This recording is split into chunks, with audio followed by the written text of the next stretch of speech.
Hello friends, welcome to the Pharma Junction. So today we are starting with a new topic that is homeostasis. इससे previous video में हमने pathophysiology का introduction पढ़ा था. सो आज हम स्टार्ट कर रहे हैं अपना टॉपिक होम्योस्टेसिस. सो डेफिनेशन से स्टार्ट करते हैं. Homeostasis refers to the body ability to maintain a stable internal environment despite external changes and disturbances. So homeostasis का मतलब कि बॉडी की खुद की एबिलिटी कि वो एक स्टेबल इंटरनल इन्वायरमेंट मेंटेन करके रखे, बेशक जितना भी एक्सटर्नल इन्वायरमेंट में चेंजेस आ जाएं, लेकिन जो हमारी बॉडी है वो एक अपना स्टेबल इंटरनल इन्वायरमेंट, एक कांस्टेंट इंटरनल इन्वायरमेंट मेंटेन करके रखेगी. सो होम्योस्टेसिस क्या हुआ? होम्योस्टेसिस मतलब एक ये प्रोसेस है जिससे जो हमारी बॉडी है वो एक स्टेबल इंटरनल इन्वायरमेंट मेंटेन करके रख दे, एक सेम कंडीशन सेम सिचुएशन में जो इंटरनल इन्वायरमेंट है वो मेंटेन करके हमारी बॉडी रखती है. सो डायनेमिक इक्विलिब्रियम, होम्योस्टेसिस एक डायनेमिक इक्विलिब्रियम है, मीन्स सेम कंडीशन और सेम सिचुएशन हमारी बॉडी इंटरनल इन्वायरमेंट की है. और होम्योस्टेसिस दो वर्ड से मिलकर बना है. First homeo and stasis. Homeo means same and stasis means still और स्टैंडिंग, मतलब सेम रहना. एग्जाम्पल आप देख सकते हैं, regulation of body temperature 37 degree Celsius. जो हमारा इंटरनल बॉडी टेम्परेचर है वो 37 डिग्री सेल्सियस ही रहता है, और जो एक्सटर्नल टेम्परेचर है वो कभी हाई हो जाता है कभी लो. फॉर एग्जांपल इन विंटर्स जो टेम्परेचर है वो बहुत ज़्यादा कम हो जाएगा. तो बॉडी अपना internal environment, internal body temperature 37 degree Celsius कैसे मेंटेन करके रखती है? Body shivers to produce heat, so उसका 37 डिग्री सेल्सियस मेंटेन हो जाएगा. और समर्स में जब बाहर का टेम्परेचर ज़्यादा हो जाता है तो बॉडी स्वेट प्रोड्यूस करती है टू रिमूव दैट हीट, और अपना इंटरनल बॉडी टेम्परेचर को कांस्टेंट और स्टेबल रखती है. Any fluctuation in the temperature can affect the metabolic processes, whether it is temperature or pH, acid base balance, कुछ भी हो, अगर उसमें फ्लक्चुएशन आ जाएगी तो बॉडी की जो ओवरऑल हेल्थ है उसको अफेक्ट होगा. अब जो मेंटेनेंस है होम्योस्टेसिस का वो कौन करता है? Main target of the body specific region that is brain. और जो हमारी बॉडी में positive and negative feedback mechanisms होते हैं उससे ही होम्योस्टेसिस मेंटेन रहता है. उसी से ही जो हमारा इंटरनल बॉडी इन्वायरमेंट है वो एक constant same situation and same conditions में रहता है. सो नेक्स्ट हम पढ़ते हैं components of feedback system. Feedback system whether it is positive और नेगेटिव फीडबैक सिस्टम, इन फीडबैक सिस्टम की वजह से ही हमारी बॉडी में होम्योस्टेसिस रहती है, मतलब प्रोसेस जो है होम्योस्टेसिस का वो होता है. सो फीडबैक सिस्टम क्या हुआ? Is a cycle of events which monitor, evaluate, alter, remonitor, reevaluate the status of body conditions.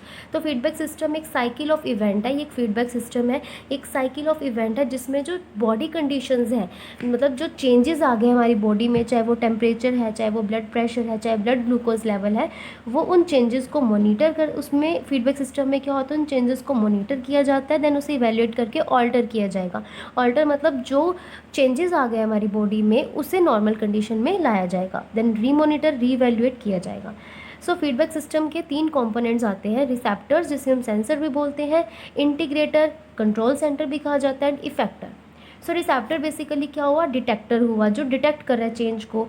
Integrator, control centre उसे इंटरप्रेट कर रहा है, जो भी रिसेप्टर जो भी डिटेक्टर इनपुट दे रहा है उसे इंटरप्रेट कर रहा है, एंड इफेक्टर जो है वो रिस्पॉन्स दे रहा है. सो हमारे पास आते हैं ये फीडबैक मैकेनिज्म, मतलब इसके अंदर कंपोनेंट्स हैं 3: receptors, control centres and effector. सबसे पहले क्या होगा? Stimulus disturb the homeostasis by monitored control condition. Stimulus जो है मतलब कोई भी चेंज है आया हमारी बॉडी में, चाहे वो चेंज टेम्परेचर में आया, चाहे वो ब्लड प्रेशर में आया, चाहे वो ब्लड ग्लूकोज लेवल में आया. सो जो वो चेंज है सबसे पहले वो डिस्टर्ब करता है किसको? होम्योस्टेसिस को. तो वो चेंज क्या हुआ? स्टिमुलस. अब उस चेंज को, स्टिमुलस को डिटेक्ट किसने किया? रिसेप्टर्स ने. रिसेप्टर जो होता है वो क्या होता है? डिटेक्टर, जो डिटेक्ट करता है किसी भी चेंज को, और डिटेक्ट करने के बाद इनपुट जो है वो नर्व इम्पल्स और केमिकल हार्मोन्स के थ्रू वो जो इनपुट है वो कहाँ जाएगी? Control centre. कंट्रोल सेंटर जो है हमारा ब्रेन होता है मेनली. सो कंट्रोल सेंटर उस इनपुट को इंटरप्रेट करके आउटपुट देता है और नर्व इम्पल्स की और केमिकल हार्मोन के थ्रू वो आउटपुट इफेक्टर के पास जाते हैं। इफेक्टर बेसिकली ऑर्गन होता है जो एक तरीके से रिस्पॉन्स देता है और ऐसा रिस्पॉन्स जो उस चेंज हुआ था हमारी बॉडी में उसको एक नॉर्मल कंडीशन, एक स्टेबल कंडीशन में लेकर आता है। जब इफेक्टर ने दिया तो उस रिस्पॉन्स से होमियोस्टेसिस हुई और जो चेंज आ गई थी कंडीशन में वो क्या होगी, नॉर्मल हो चुकी है। अब इसे हम एक एग्जाम्पल के थ्रू समझते हैं। जैसे स्टिमुलस ने डिस्टर्ब किया था होमियोस्टेसिस, जैसे ब्लड प्रेशर जो है वो अगर इंक्रीज़ हो गया हमारी बॉडी में तो होमियोस्टेसिस क्या हो गई, डिस्टर्ब हो गई। तो वो change in the blood pressure, जो चेंज हुआ है ब्लड प्रेशर, वो स्टिमुलस को कौन डिटेक्ट करेगा, रिसेप्टर डिटेक्ट करेंगे।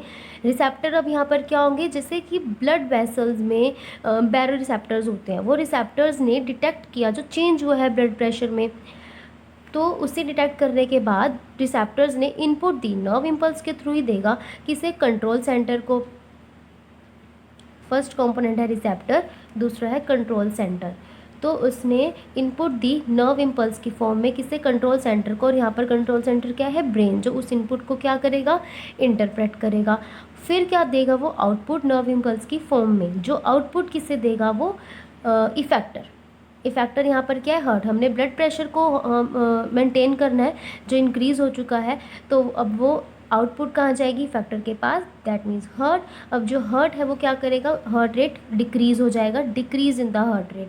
तो जब डिक्रीज़ होगा हार्ट रेट तो ब्लड प्रेशर भी क्या हो जाएगा, बीपी क्या हो जाएगा, कम हो जाएगा, मीन्स नॉर्मल हो जाएगा। जो बढ़ा हुआ ब्लड प्रेशर है वो नॉर्मलाइज हो जाएगा और हमारी बॉडी में होमियोस्टेसिस मेंटेन हो जाएगी। अब ये एक नेगेटिव फीडबैक मैकेनिज्म का एग्जांपल है जिसमें फिर यहाँ पर जो बढ़ा हुआ जो ब्लड प्रेशर अब नॉर्मल हो चुका है तो वो नेगेटिव फीडबैक देगा बैरो रिसेप्टर्स को कि अब जो ब्लड प्रेशर है वो नॉर्मल हो चुका है। सो ये हमारे 3 कंपोनेंट्स थे होमियोस्टेसिस के, फीडबैक सिस्टम के 3 कंपोनेंट्स थे जिससे होमियोस्टेसिस हमारी बॉडी में मेंटेन हुई। अब जो ये कंपोनेंट्स हैं फीडबैक सिस्टम के उसको थोड़ा हम डिटेल में देख लेते हैं। जैसे स्टिमुलस क्या हुआ, एक चेंज होता है इंटरनल एंड एक्सटर्नल एनवायरनमेंट में जो होमियोस्टेसिस और बॉडी बैलेंस को क्या करता है, डिस्टर्ब कर देता है। स्टिमुलस मीन्स कोई जो चेंज हुआ हमारी बॉडी में, वो कुछ भी हो सकता है, change in the temperature, blood pressure, blood sugar level, या फिर पीएच, या फिर कोई भी फिजियोलॉजिकल वेरिएबल। अब जो रिसेप्टर्स होते हैं वो स्पेशलाइज्ड सेल्स या सेंसरी ऑर्गन्स होंगे जो उस चेंज को क्या करेंगे, डिटेक्ट करेंगे और रिस्पॉन्ड करेंगे उस स्टिमुलस का। They send signal information to the control centre, that means brain. Control centre उस इंफॉर्मेशन को, मतलब इनपुट को रिसीव करेगा, कहाँ से, रिसेप्टर से, और डिटरमाइन करेगा appropriate response to maintain homeostasis, और रिस्पॉन्स देगा होमियोस्टेसिस को मेंटेन करने के लिए। कंट्रोल सेंटर हमारा यहाँ पर क्या हो सकता है, ब्रेन हो सकता है या फिर कोई स्पेसिफिक रीजन हो सकता है हाइपोथैलेमस में। अब इफेक्टर क्या हुआ, इफेक्टर्स आर ऑर्गन और टिश्यू और सेल जो रिस्पॉन्स देगा, control directed by the control centre. तो इफेक्टर है वो रिस्पॉन्स देगा। They act to either enhance, या फिर स्टिमुलस को या तो इन्हेंस करेगा या रिड्यूस करेगा एक होमियोस्टेसिस मेंटेन करने के लिए। Effectors our muscles, glands, heart etcetera. Response क्या होगा, जो भी एक्शन इफेक्टर ने दिया, जो भी action taken by the effector under the control of the control centre, वो एक्शन क्या होगा, हमारा रिस्पॉन्स। और उस रिस्पॉन्स से जो इंटरनल इन्वायरमेंट है वो रिस्टोर हो जाएगा, मतलब एक एक्सेप्टेबल रेंज में आ जाएगा। फीडबैक, जो information that is send back to the control centre, वो इन्फॉर्मेशन जो दोबारा से कंट्रोल सेंटर के पास जाएगी जब हमारे को एक रिस्पॉन्स मिल जाएगा, जब होमियोस्टेसिस मेंटेन हो जाएगी, तो एक नेगेटिव या पॉजिटिव फीडबैक जो होगा वो जाएगा कंट्रोल सेंटर के पास। अब हम इस डायग्राम के थ्रू भी होमियोस्टेसिस को समझ सकते हैं। जैसे वेरिएबल में चेंज आया, वेरिएबल में भी बॉडी टेम्परेचर, में भी ब्लड प्रेशर, सो चेंज आया, या तो वो इंक्रीज़ हुआ या फिर डिक्रीज़ हुआ, मतलब होमियोस्टेसिस क्या हुआ, डिस्टर्ब हुआ। सो जो स्टिमुलस है, वो जो चेंज है, डिटेक्ट कौन करेगा, रिसेप्टर देगा इनपुट, जाएगा कंट्रोल सेंटर के पास, through afferent pathway. Control centre मतलब ब्रेन, वहाँ से आउटपुट जाएगा इफेक्टर के पास इफरेंट पाथवे के थ्रू। अब जो इफेक्टर है वो रिस्पॉन्स देगा, जब वो रिस्पॉन्स देगा तो जो वेरिएबल है, मतलब जो भी चेंज आया है किसी भी वेरिएबल में, बॉडी टेम्परेचर, ब्लड प्रेशर में, वो दोबारा से रिटर्न हो जाएगा, रिटर्न टू द होम्योस्टेसिस। और इस प्रोसेस के थ्रू हमारी बॉडी में होम्योस्टेसिस रहती है। इसके बाद जो है हम नेक्स्ट टॉपिक अपना स्टार्ट करेंगे, that is the positive and negative feedback mechanism. और इस जो टॉपिक के नोट्स हैं वो आपको टेलीग्राम चैनल पर मिल जाएंगे, एंड जो आपको लिंक है डिस्क्रिप्शन में मिल जाएगा टेलीग्राम चैनल का। So thank you very much for watching this video.